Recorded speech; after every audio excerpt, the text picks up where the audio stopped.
They are the only domesticated animals found on this reserve. Each one of their horns can max out at 6 feet long and 8 inches in diameter. They're not that heavy though, as there's a honeycomb structure inside. Allows them to circulate blood through those horns, cooling them off like the radiator on a car.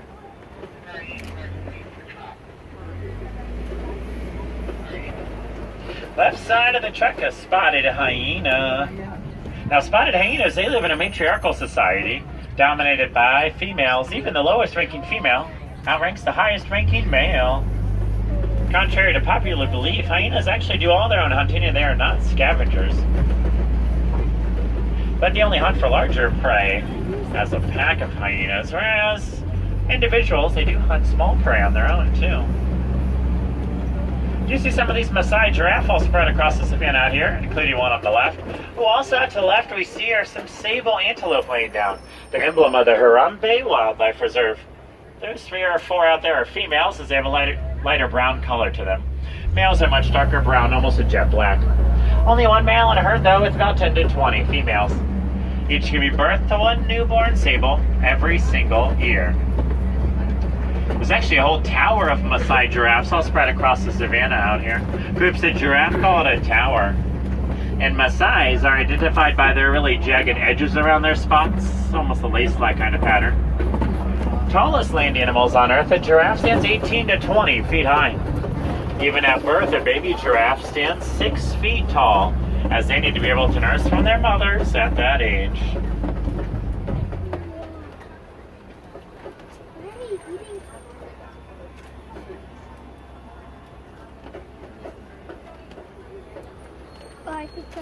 Giraffes, they will do mostly everything standing up, from eating, drinking, sleeping, even giving birth.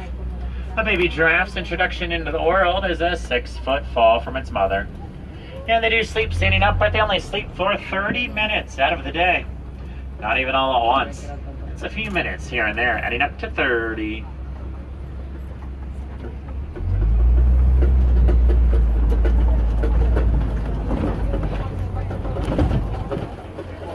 And although giraffes do have their long necks, they actually have the same number of vertebrae bones in the neck the human does. That's 7. Their bones are just a lot larger than ours.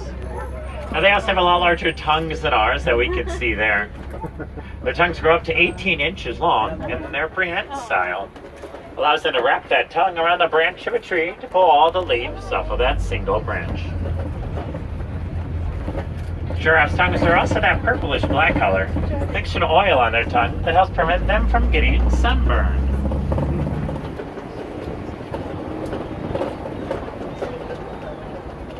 See some more of the tower of Maasai giraffes coming up around the bend here, kind of hiding in the shade from this cluster of palm trees. But there's also a baby giraffe laying down over here near a herd of white-bearded wildebeest, the gray animals with a curve in their horn. White-bearded wildebeest are also called gnu, spelled G-N-U, after the low grunting sound they make. Part of one of the largest migrations in Africa. Up to 1.5 million wildebeest migrate together non-stop, not stopping for anything, even the birth of their young. Baby wildebeest need to learn to walk within 15 minutes, run within 30, or risk getting left behind completely. They can run up to 40 miles an hour during their stampedes.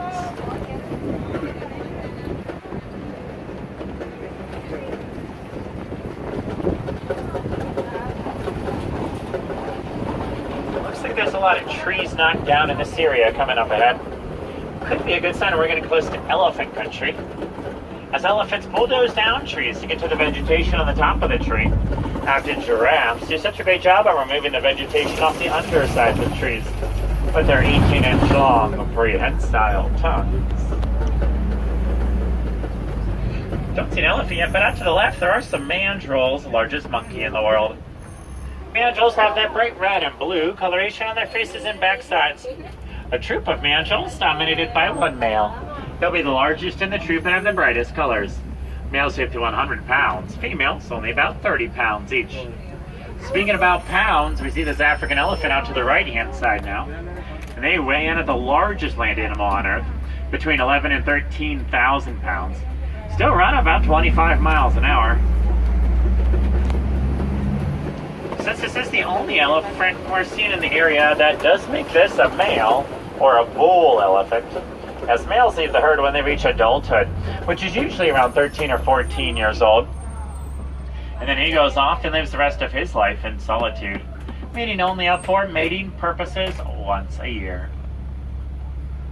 Now the female elephants, they do stay in the herd their entire lifespan, 65 years simply raising the young. I do know of a watering hole not too far away though, that's sometimes a good place to find a herd. So we're heading there now and trying to see if we can find any more elephants. Got to cross this old bridge to get there though.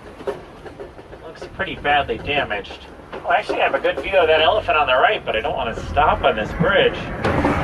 Oh, it doesn't sound too good either. Uh-oh. Lean to the right, lean. Oh, looks like you met it. Now let's go find some more elephants. Or try to.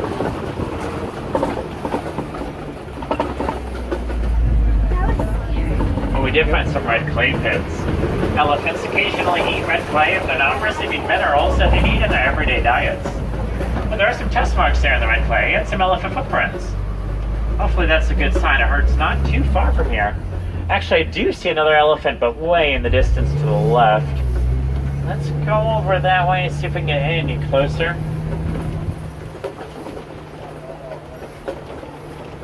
Now again, herds, they are just comprised of adult females and their young. Their childhood at 14 years, and the male leaves the herd. That's the second longest childhood in the animal kingdom.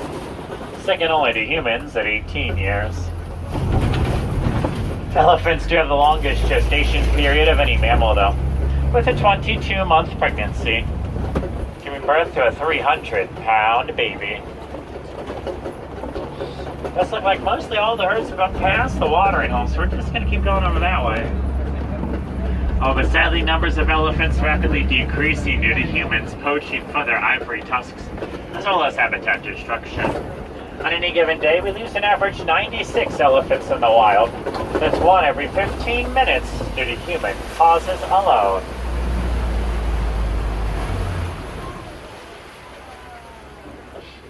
Actually, it does look like we found the rest of that herd. It looks like there's even some more hiding behind the tree line. Looks like they're all trying to stay cool in some shady areas.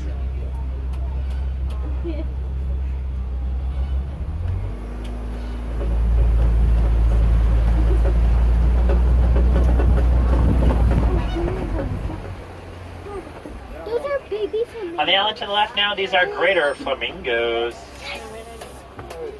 Greater flamingos are the largest and lightest pink of all flamingo species.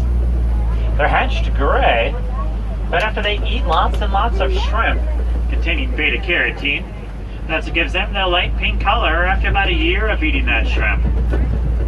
A group of flamingos called a flamboyance.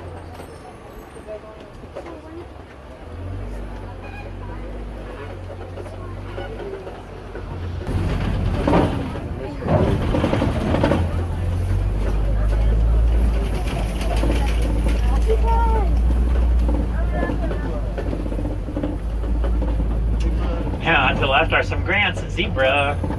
Grant's is the only species of zebra where their stripes go completely underneath their belly in a continuous line. The hind legs on a zebra are so strong that they can break the jaw of an attacking lion with just one tick. They are black with white stripes. You can tell that the base color on a zebra is black from the color of their snout. Although I think it's questionable. If we did shave all the hair off of a zebra, their skin is still striped with that black and white. Get a little closer up to these ones over here.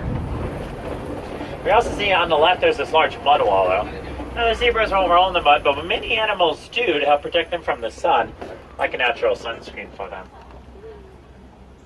From smaller animals like warthogs, larger ones like rhinos, and those elephants.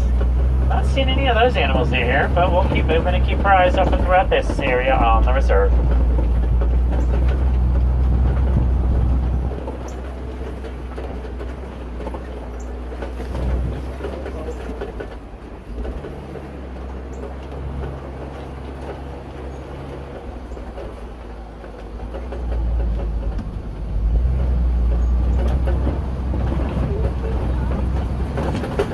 Now we are coming up to a larger rock formation called a kopie.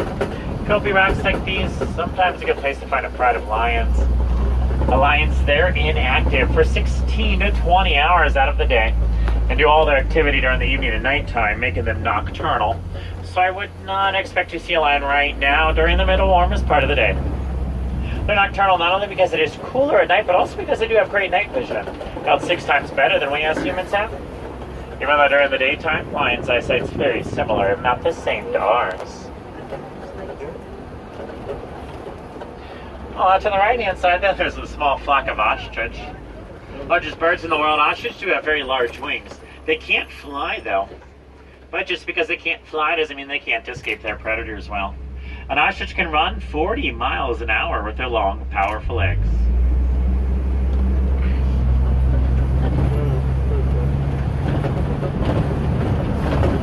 Now, the female lionesses, they'll do the hunting for their pride, so they like to use the height of the Kobe rocks as a vantage point to watch out for their prey. While the females aren't hunting, the male lion will stay back and watch cubs and protect the territory also. Oh, there's a warthog. Actually, a couple of them walking around to the left side here now. Largest burrowing mammal in Africa. Warthogs back into their burrows we see here in the ground and expose their sharp tusks out for protection. Actually, you can see a warthog that did just that next to me right now in this burrow here. Although they are quite small and they do have short little legs, warthogs can still run 35 miles an hour. I think we'll get a glimpse of those ostrich again out to the right-hand side. We also see coming up on the right-hand side, there's a nest of ostrich eggs on the ground here a little closer to the truck. Oh, now earlier I did mention how ostrich can run 40 miles an hour. Well, 40 is the magic number for an ostrich, because they also live to be about 40 years old. Each one of those eggs there takes about 40 days to hatch. And since they are the largest birds in the world, they do have the largest eggs in the world, about 3 pounds each egg. Strong enough a human can stand on top of one without it breaking.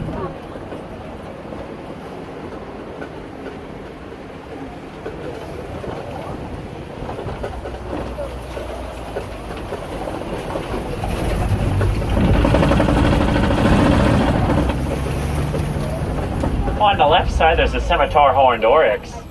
Gets its name after the shape of those horns, resembles that of the shape of the scimitar sword from the Middle East, about 4 feet each horn. They're very well acclimated to desert climates. A scimitar horned oryx can go 9 months without drinking water during times of drought. They conserve water but not starting to sweat until they raise their internal body temperature above 115 degrees Fahrenheit. Right side are some yellow-billed storks, tend to be found near shallow water like this pond and at the edges of rivers and lakes. Great place for them to find a meal because they are carnivorous. A yellow-billed stork will eat anything from snakes to fish to frogs to even other small birds, commonly swallowing their prey while it's still alive.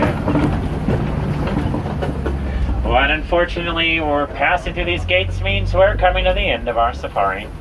But I hope that seeing the animals and learning about their stories inspires you to take conservation efforts home. It can be as simple as recycling and reducing the amount of water and electricity your household uses. To directly support animals living out in the wild, you can donate to the Disney Conservation Fund that's at any merchandise location here at Animal Kingdom. When you do so, you'll receive a button with some baby tigers on it that you can wear around the park and take home as a souvenir. Also, the Walt Disney Company will match your donation dollar for dollar.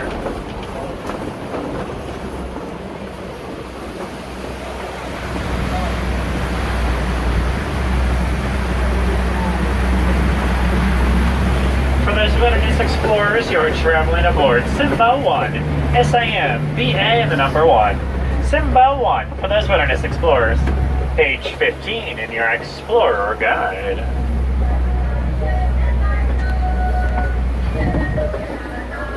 But here at Kilimanjaro Safaris, we do not like to say goodbye, as it is much too final and too sad. So we say Kwaherini, and that means go well. So Kwaherini, everybody, and Asante Sana. Thank you.